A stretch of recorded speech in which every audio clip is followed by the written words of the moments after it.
Welcome to Real Life and Real Estate. I'm Nikki Robbs, your local real estate agent serving Tacoma, Puyallup, and beyond.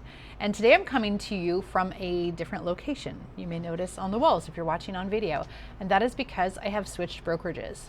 Now, I wasn't gonna have a whole episode about this, but I did a little bit of asking around and some research. Does the brokerage matter to the consumer? The short version is no. The brokerage doesn't really matter to the consumer, because what you're getting is you're getting a real estate agent who is your personal connection to walk you through the most expensive purchase of your life. And it might be your third or fourth most expensive purchase of your life, but that doesn't change. That we go about buying cars and we put a lot of thought into them, and then we go out and buy a house. Not only do we put a lot of thought into that house, but you may own that car longer than the house, and yet they somehow take up the most amount of time and the most amount of finances, because things break, whether that's a Toyota or a house. There's always going to be something that could go wrong, and that may go wrong the longer that you own it. So why do you have a real estate agent? We have 2 other episodes on Real Life and Real Estate, how to pick a real estate agent. And we also have other episodes about how your agent gets paid. 1 episode is for buyers, 1 episode is for sellers.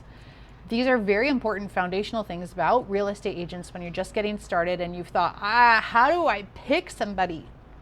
How do I possibly pick? At one time, I think I knew 12 real estate agents. How could I possibly pick one and not feel like I was picking favorites, or that one of my friends would be sad or maybe even offended that I didn't choose them? It was an extremely hard decision. And so I want to bring all of this to you so that you can have something to chew on while you're trying to pick a real estate agent. And one of those questions is, does the brokerage matter? So question number 1, would you prefer a brick and mortar real estate office that you see and know and maybe you recognize their branding? Would you prefer a cloud-based brokerage that you may not understand what they do? You may not know the brand? That's up to you. And that is up to your real estate agent, because ultimately, do you feel safer knowing that you've got a big brand sitting behind that name? Do you feel safer knowing that there is a cloud-based brokerage behind your agent's name? You can ask them, how much support do they feel from their brokerage? Otherwise, it's really just, these are business decisions.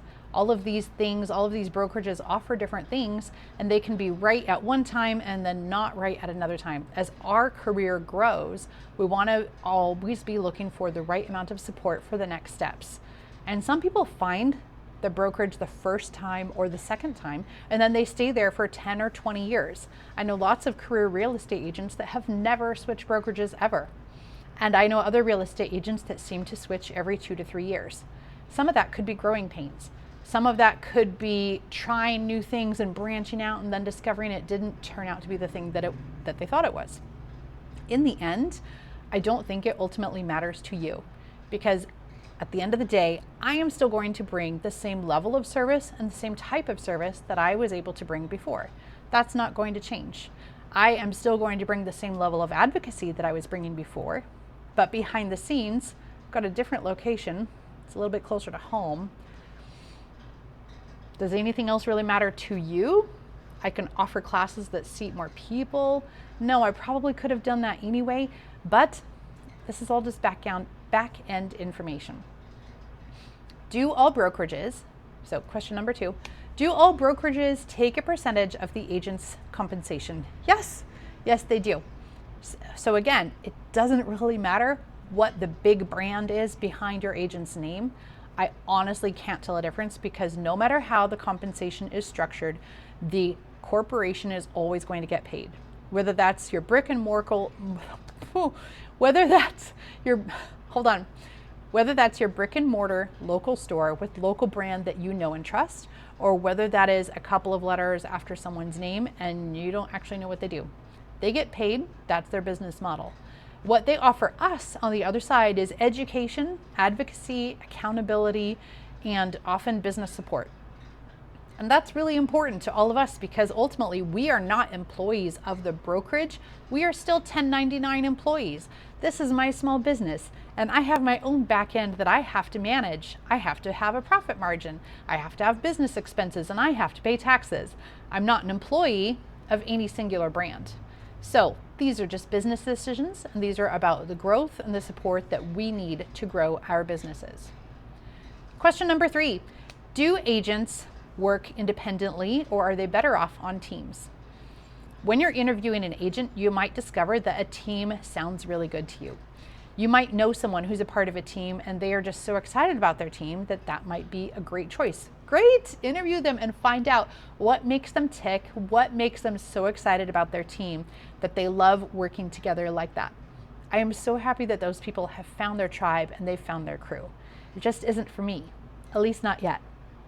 I've been in this industry for 4.5 years, and what I've found so far is that the pieces of this work that I don't like are very easy to outsource. All the parts that are hard for me and they're not in my strength, they are in someone's strength, and it's very easy to find them and be able to pay them and have them do the parts that I do not excel at. And sometimes you get to know people like my transaction coordinators, and sometimes they work 100% behind the scenes and you never meet them. Either way, I think you'd find that solo agent versus team, it's not going to change the level of service that you get. It may change who are you calling. Are you calling one of 3 people? Do they have a number that you're sharing, or are you calling one person? That's just something to interview them and ask. Question number 4, are all agents realtors? No. Realtors are part of a guild called the National Association of Realtors. It is a trade guild. You pay dues to be a part of it. There are extra classes and certifications that are recognized within that guild. I am not a part of the National Association of Realtors, and so you will find that I do not have that special little R behind my name. That has been intentional. I was once a part of another industry, and there was a national guild with legal support and all kinds of things, and I paid the dues and I went to the conferences, and at the end of the day there was a very challenging legal proceeding and the lawyers said, we can't help you. They lost the lawsuit and it impacted our business. Didn't impact my business directly, but it did impact my ability to do business. And so honestly, I'm still a little bit hurt about that and a little bit distrustful of guilds in general. And in this short real estate career that I've had, I haven't seen a lot of great work come out of the NAR. I know that many realtors say, well, the NAR is more important because we're held to a higher level because of our code of ethics. But come on. I can go into a McDonald's and find a really awesome ethical person, and I can go to Les Schwab and find a really awesome ethical person. It has nothing to do with the corporation behind them. It has everything to do with who they are as a person. What do they stand for? Do you really feel like you can trust this person with the most expensive experience of your life? Would you let them babysit for you? Would you let them watch your dog? I mean, who cares about the code of ethics if you don't trust them? That's really what it's about. So that nice special R and all the extra designations, I'm really happy for those people who feel that that is a good fit for them. It just hasn't been a good fit for me so far. Who knows, it could change. But at this time, I am just a real estate agent and I am not a realtor. Go ahead and ask as you're interviewing agents whether that's important to them or not. You've heard my take on it, and now you'll ask a great question next time. Question number 5. Is any of the contact information going to change? Now, it is possible for a real estate agent to switch brokerages while still serving you, the client. Is any of their contact info going to change? Usually not too much. Maybe an email, your phone numbers don't really change anymore. Websites are so easy to transfer information from one to another. So yeah, some links will be broken. Like right now, I get to go back to all of season 1 and adjust that email address. In season 2, I started using a neutral email that wasn't connected to any brokerage or any branding, and I had 100% control over that. So I need to go back to season 1 and make some adjustments, both to the website and to the email that's being used. I want to make sure that you can reach me no matter where you find me or when you find me. When you find me 5 years from now, the email I'm using today is still going to work. That's my goal. So I hope you have enjoyed this, again, short but educational and informative how to choose a real estate agent. Does the brokerage matter? I don't think it does, because the brokerage is really in support of me. Does the brokerage matter to me? Well, I know what I was looking for, and it took me almost a year to not only find what I was looking for, but then pull the plug and make the switch. If you know me in real life, I can be a bit indecisive. That doesn't mean that I'm indecisive in helping you.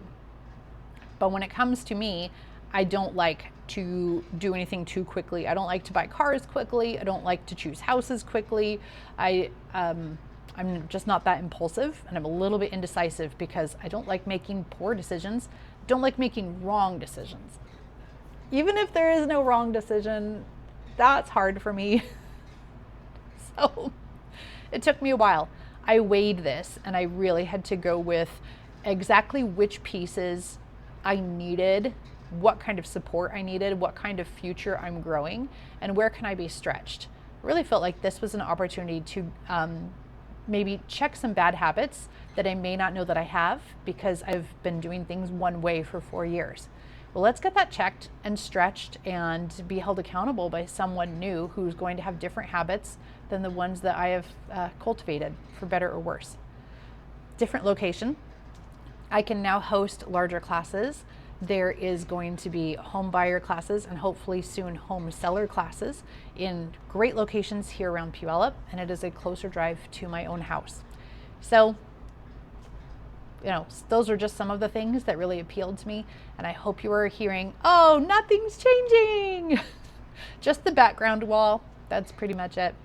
So I hope you've had a little bit of education today, and when you're ready to start interviewing real estate agents and thinking about buying, selling, is that in my future? Land, condo, what are we going to do next? Oh my gosh, my parents need to move. Who do I call? I hope you find this. I hope you find me. I would love to talk to you about how I can serve you best, how I can advocate for you, and how I can take a lot of the stress off your plate, handle it for you, and be able to bring you back some answers. So thank you for listening to Real Life and Real Estate. You can find us wherever you get podcasts, and as well as social media, just about everywhere. Have a great day.